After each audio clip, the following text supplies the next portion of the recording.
In the ruins of Gaza, Sami Ramadan is determined to clear the rubble where his home once stood. And he is determined to stay. We will not leave. Occupation and colonization will vanish and we will stay, he says. As long as we live on this land, we will stay. We will die here. Even if in a tent, I will live in the ruins of my home.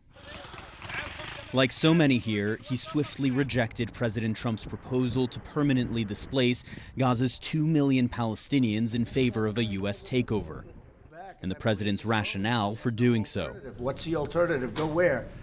There's no other alternative. If they had an alternative, they'd much rather not go back to Gaza and live in a beautiful alternative that's safe. But hundreds of thousands of Palestinians have decided to return to their homes. Alongside tents pitched amid the rubble, they have already begun to rebuild. They say they are undeterred by the scale of the destruction. I don't care what Trump says or anyone else. Look, my house is completely destroyed. There's not even a roof. But here I am. I am staying.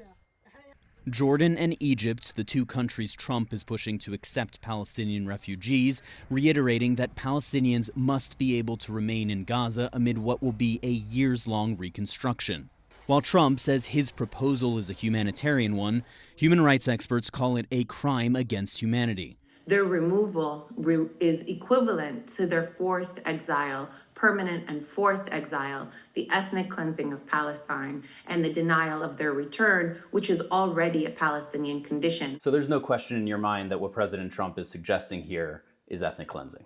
There should be no question in anybody's mind. Trump is saying it himself, that this is about the removal of Palestinians. He's calling Gaza a home to 2.3 million people, a home to an indigenous people, a demolition site because the U.S. funded that demolition by air, by sea, by ground. And now in order to complete the project, they want to remove Palestinians altogether and then to claim ownership of it. Trump's proposal is being heralded on the right wing of Israeli politics, where lawmakers have long pushed for the forcible displacement of Palestinians. Those who carried out the most horrific massacre on our land will find themselves losing their land forever.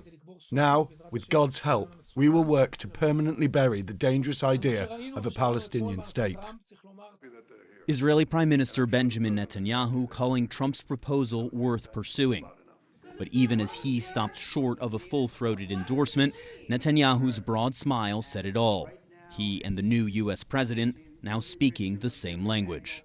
Jeremy Diamond, CNN, Tel Aviv.